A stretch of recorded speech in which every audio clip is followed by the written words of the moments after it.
Bună ziua, prieteni, și bine ați venit pe canalul nostru. Haideți să vă arăt. Eu vreau să fac, am supa asta de ieri ce am făcut, am fiert legumele și vreau să fac din 2 ouă găluște de gris. Eu acum bat albușul. Deci bat puțin albușele și după aia pun, cred că mi-am luat o bol prea mic, dar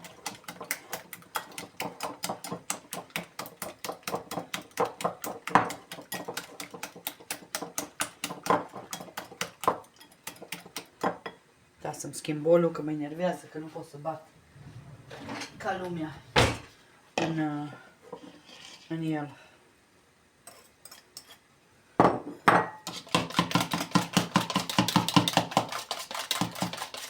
Eu vă arăt varianta mea. Acum, poate dumneavoastră aveți altă variantă, eu vă arăt varianta mea.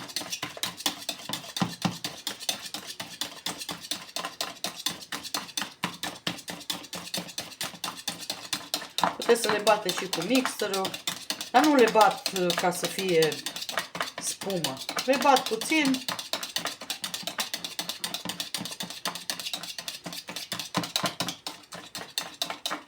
Pun acum gălbenușele. Pun și puțină sare. Pun din asta fină ca să mi mai bună când fac găluște. Că aia mare rămâne prea bulgăroasă așa.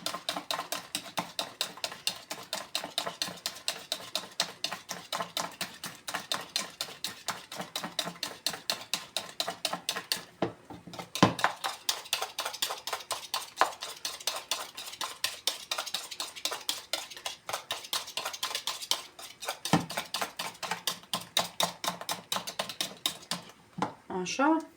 Și acum punem grisul. Opa. Punem grisul treptat.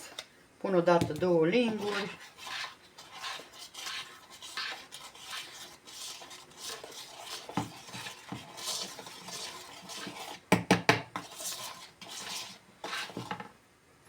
Da, să-mi iau o lingură de aici.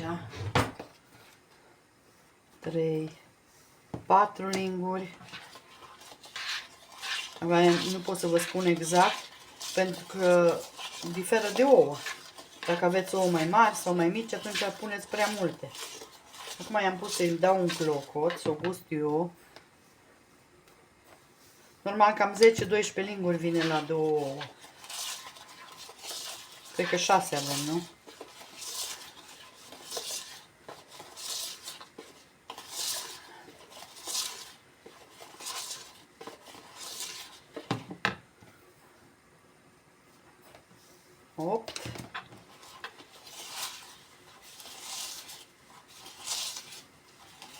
Na, uite, mie mi-a intrat, că au fost ouăle mai mici, mi-a intrat numai 8 linguri. Vedeți?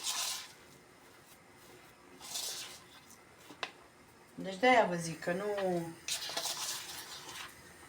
diferă de la ou la ou.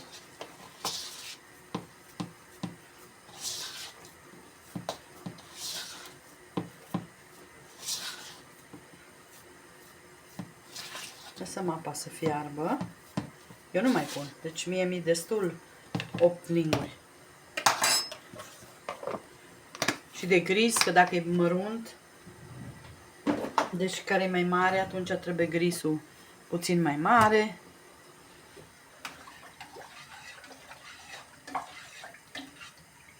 Acum o să gust eu de...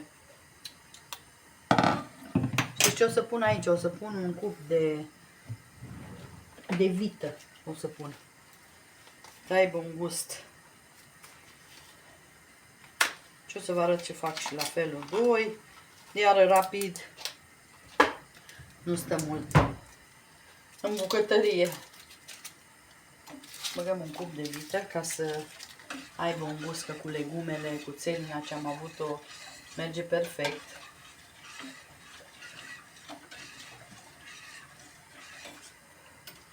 Să înceapă să fiarbă. Și atunci vă arăt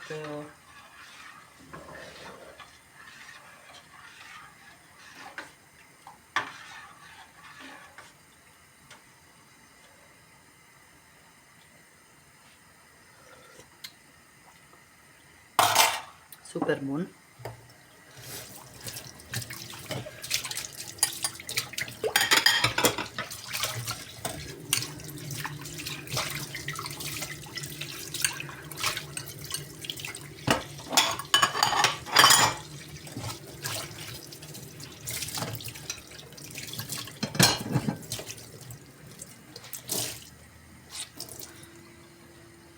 Haideți că o las să fiarbă și după aia vă arăt.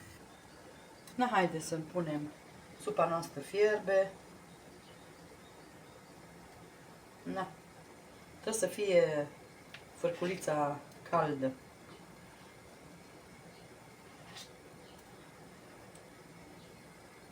Deci să o lăsați să fie caldă.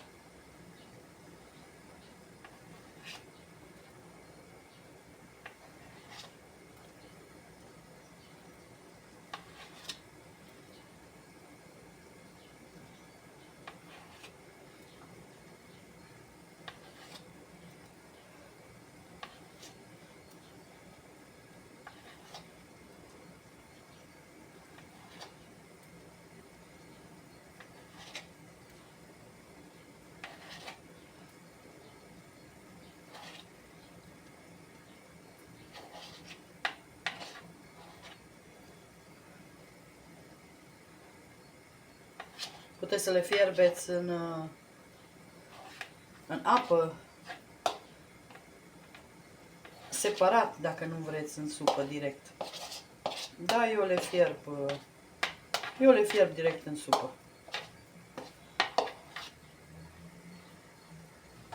Așa. Acum le întorc puțin și pun capacul și le las să fiarbă.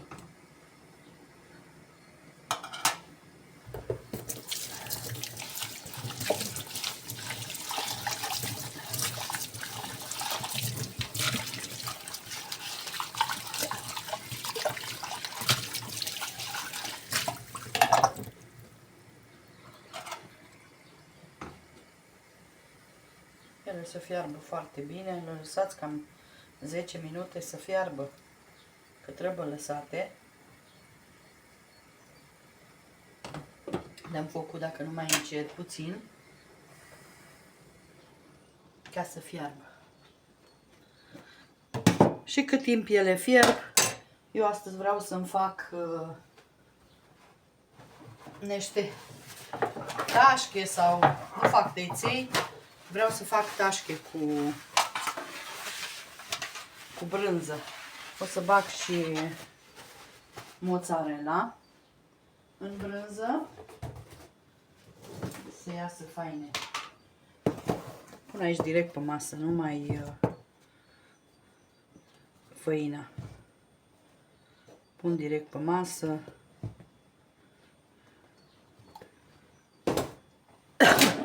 Fac un aluat din 2 ouă.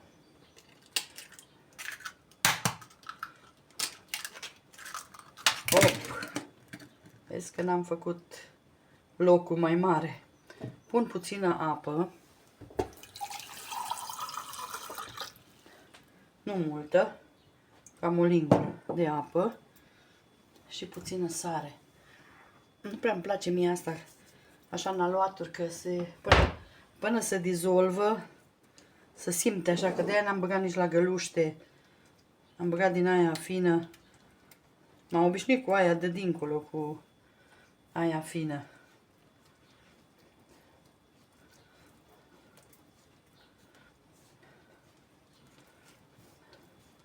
Așa, și facem un aluat.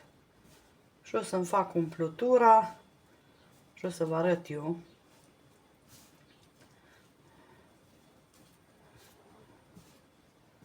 Găluștele le lăsăm să fiarbă bine.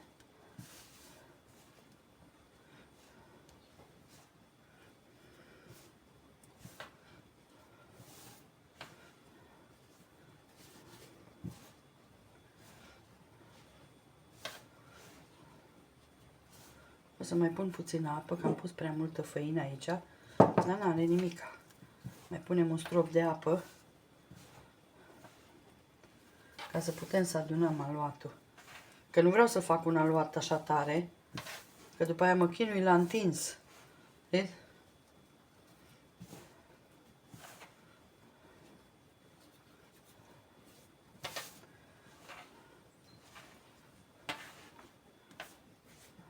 Și am zis că astăzi din astea fac.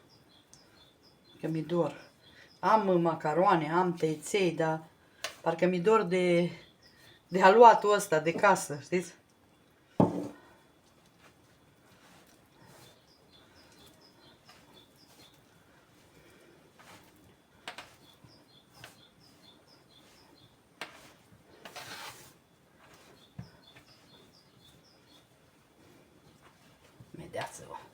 Imediat să unește el.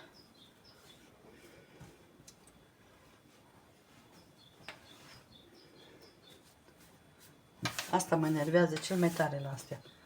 Și la tăiței și la...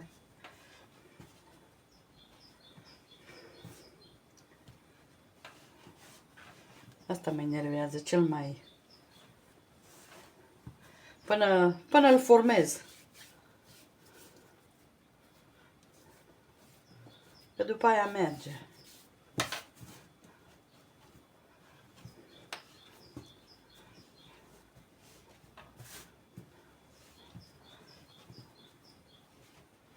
Haideți că nu vă țin să-l frământ și după aia vă arăt. Așa, deci luatul l-am frământat. Eu acum o să-l tai în două. Din cauza spațiului, că nu am aici spațiu. Și o să-l tai în două. Bag în pungă de nylon. Și las puțin să stea. Până atunci eu mă pregătesc umplutura. Le bag amândouă în pungi de nylon și le lăsăm să stea.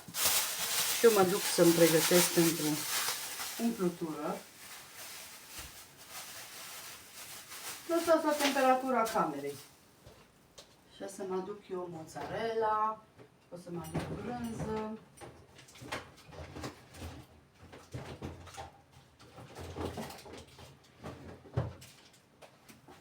Puteți să puneți brânză dulce.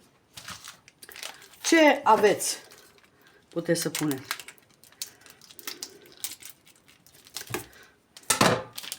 Am mozzarella din asta la bucată.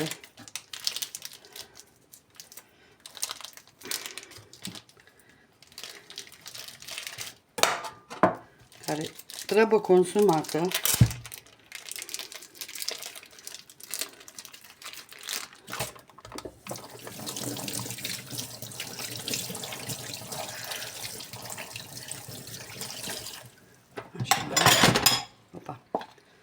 Așa. Și am și din asta telemea care nu e așa de sărată. Aia v-am zis că puteți să puneți și brânză dulce, dar eu vreau să fac sărate, deci nu fac...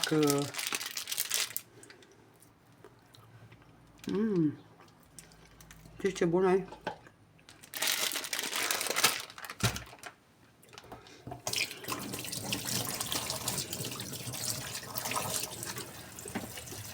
Haideți să ne uităm la găluște, că eu am stropit puțin cu apă rece. Deci găluștele sunt gata. Uitați ce faine sunt. Atât. Mai pun un pic de apă rece și pun capacul ca ele să nu mai fiarbă.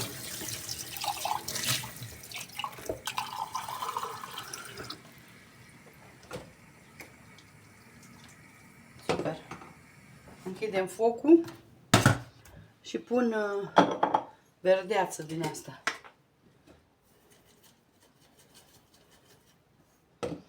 Așa. Și le lăsăm deoparte. Nu mai avem treaba lor. Deci supa e gata.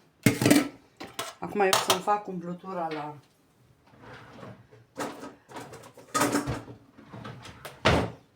tașchele astea.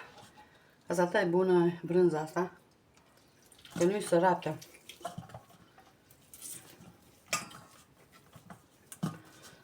Eu le frec așa în mână. O să tai și mozzarella din asta. Trebuie consumată, că o am cam de mult și nu mai stă. Așa e bună. Dar nu... Hai că pun eu toată. Eu ce rămâne, totdeauna pun în congelator. Ce-mi rămâne. Eu acum am gust mai mult de sare. Să vedem dacă mai trebuie. Am și brânză din aia sărată, dar nu vreau. Că nu le vreau sărate. Deci în loc de mozzarella puteți să puneți brânză dulce.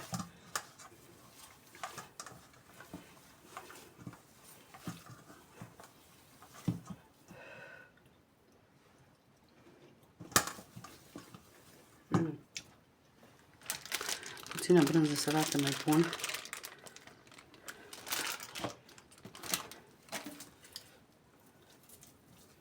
O să vedeți cum le fac.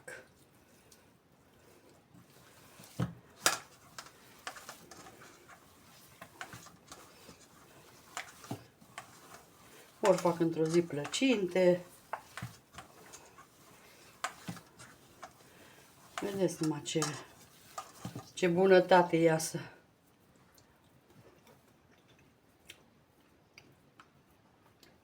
Toată pun. Că asta nu-i sărată. Uitați, asta e. Vedeți? Deci că e ca și proaspăt, așa de faină e. Că nu-i sărată.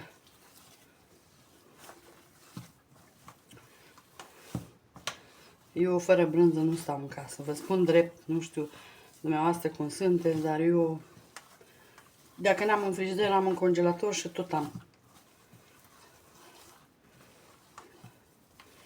Gata, acum avem și destul de sărat. Super faină. Uitați ce faină e. Și uscată, deci poți să lucri cu ea. Super.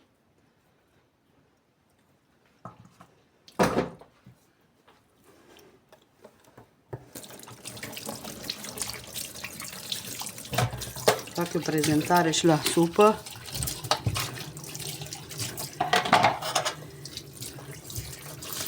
Când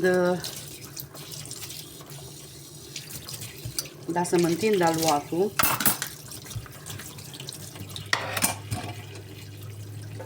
așa, să întindem aluatul.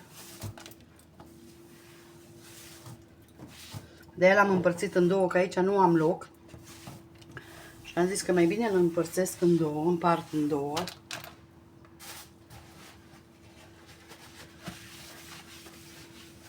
Ca să pot să întind. Bine, nu vine întins subțire, dar cât de cât. Na, haide să vedem. Să vedeți cum le fac eu.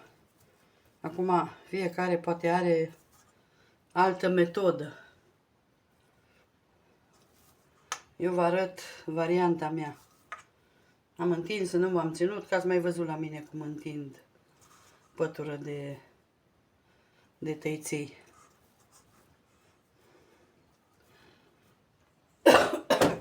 Punem așa grămadă.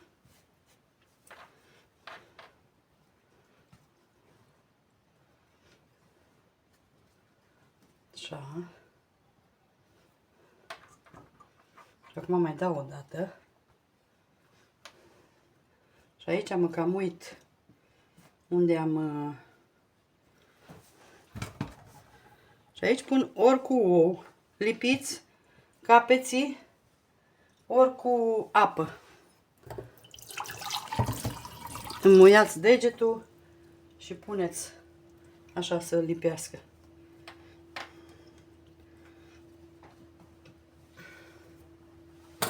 Eu acum o să tai cu... Prima dată să-l tai așa.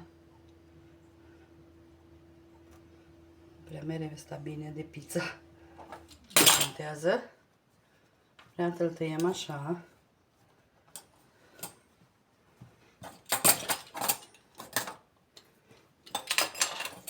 Și atunci tai cu ăsta, că ăsta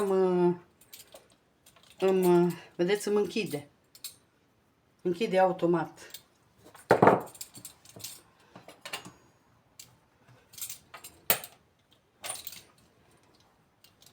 și pe o parte și pe alta.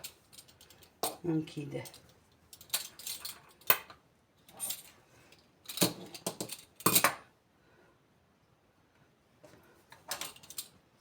Acum eu așa îl fac. Acum poate aveți altă modalitate. Știu, cu cana, am mai făcut eu și cu cana și...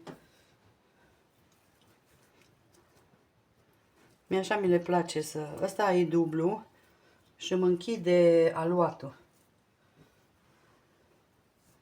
Uitați, cam așa, cam 4. Dacă fac 5, hai să vedem 5. Acum e mai lat aluatul aici.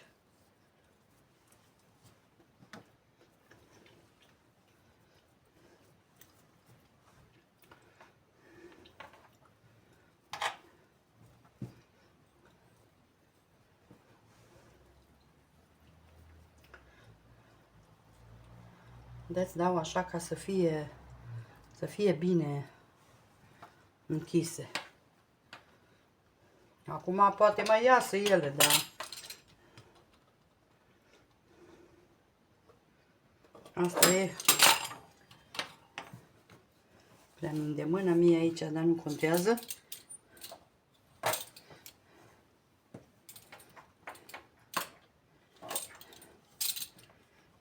Hai să dau asta prin făină ca să nu mai înlipească.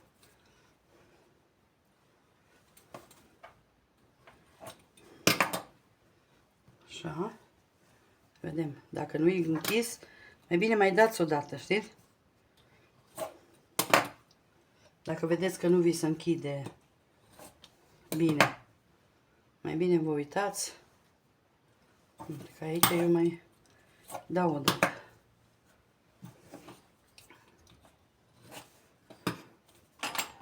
Că de obicei ea închide bine, dar mai știu eu. Super fain. Așa și mai avem una. Asta îi punem, facem numai 4 și după aia întindem pe aia lantă. Și la final eu le pun în apă și le fierb. O să-mi topesc niște unt.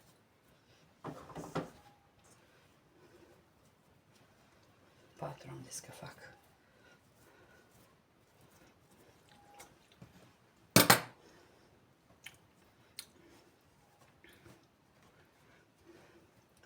Patru și eu am făcut 3, nu?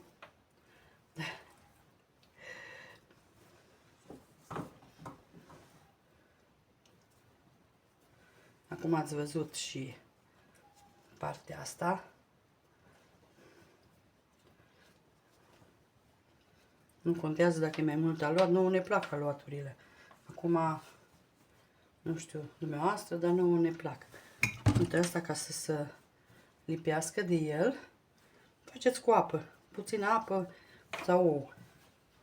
Și atunci vi se lipește.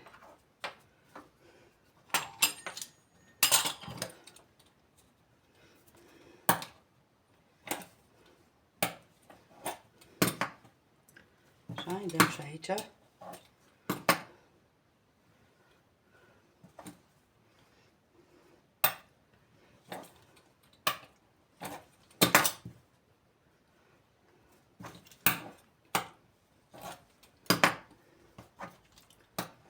Sau dacă nu aveți din asta, faceți cu fârculița. Dacă nu aveți pinten de asta. Nu știu, înainte făceam cu fârculița. Făceam.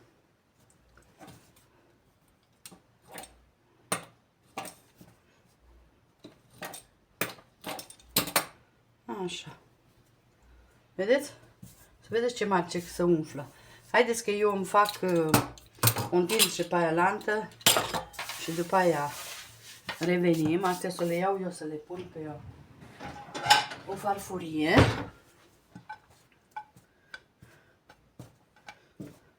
După aia pun apă la fier și le fierb toate odată. Mie nu-mi place să fierb pe rând, adică pe rând. Să nu am liniște să mă uit la... Și astea bucățele de aluat ce rămân, le pun așa și le fierb lângă. Haideți să întind eu și pe ăsta la... și vă arăt după aia. De-aia lăsați puțin aluatul mai moale, pentru că să nu vă chinuiți la întins. O să revin. Na, haideți că asta e ultima tranșă.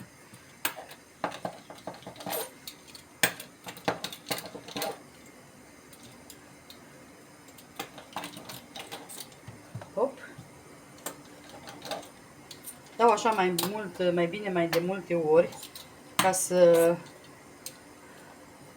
mi-l închidă bine. Uite, asta m-am dus prea aproape și nu-i închis. Acum, dacă chiar iasă, nu-i bai.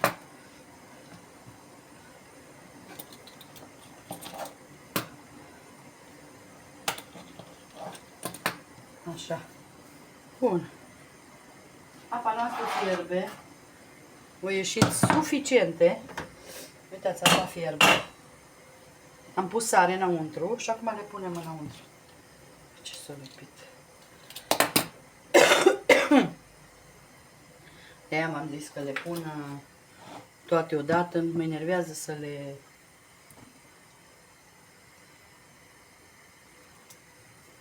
să le fierb pe rând. Așa pun într-o oală mai mare.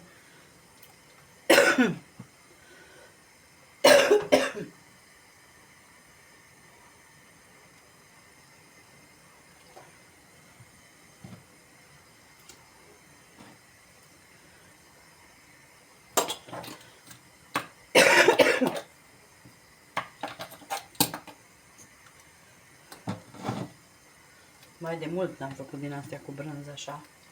Dar și aluaturile astea toate aici. Că nouă ne place de aluat. Asta l-a spălat. Hai să iau o paletă. Atât vă uitați numai să nu se prindă de fund. Restul și le lăsăm la fiert. Acum am dus să mă aduc o tigaie ca să-mi prăjesc. Cred că prăjesc un pic de pesmet să pun deasupra și vă arăt.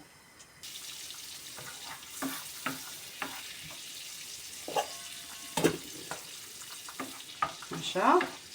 Nu lăsăm să se ardă untul până se topește așa un pic și după aia punem pesmet. Nu fac mult pesmet.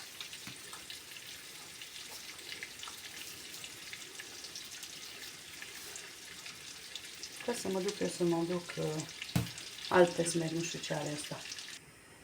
Nu știu dacă avea ceva, dar mai bine mi-am adus altul.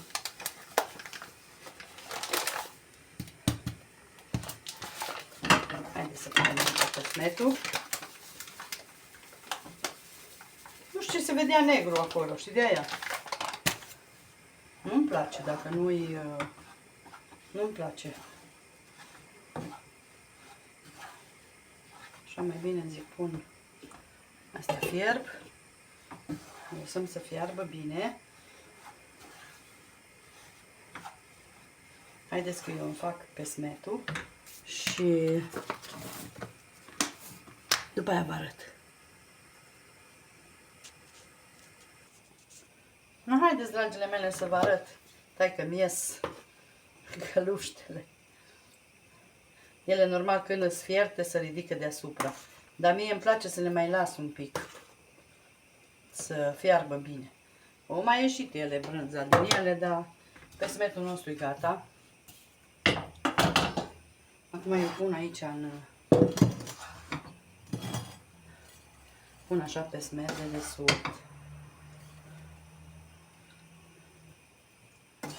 Dacă doriți, puteți să faceți ceapă prăjită, să puneți, dar eu nu, că domnul meu nu-i place, că îl arde pe piept. Și atunci, ce fain ies. Mai las un pic să fiarbă și gata. Le luăm. Iau cusita asta.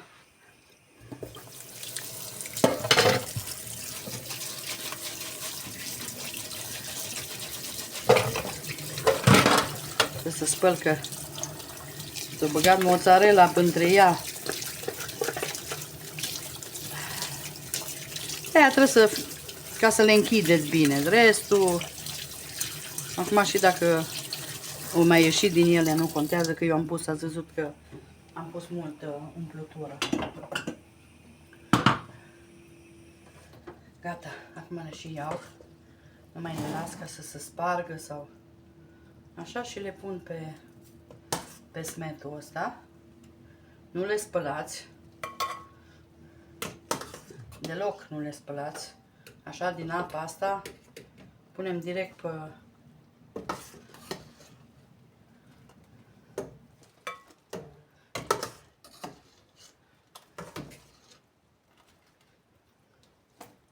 Așa. Și acum punem restul de pe smet peste și scuturăm. Ori scuturați, ori amestecați, cum vreți.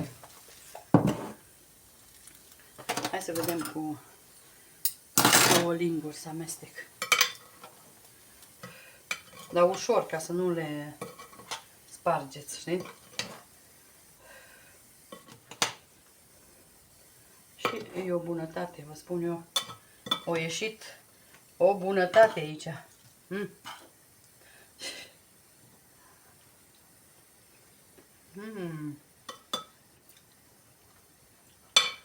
O bunătate. Haideți că îmi fac aici ordine și vă fac prezentarea. Să vă arăt. Da, pot să vă spun că sunt delicioase. Și ați văzut ce multe, din 2 ouă ori ieșit. Aici 4 persoane mănâncă liniștit.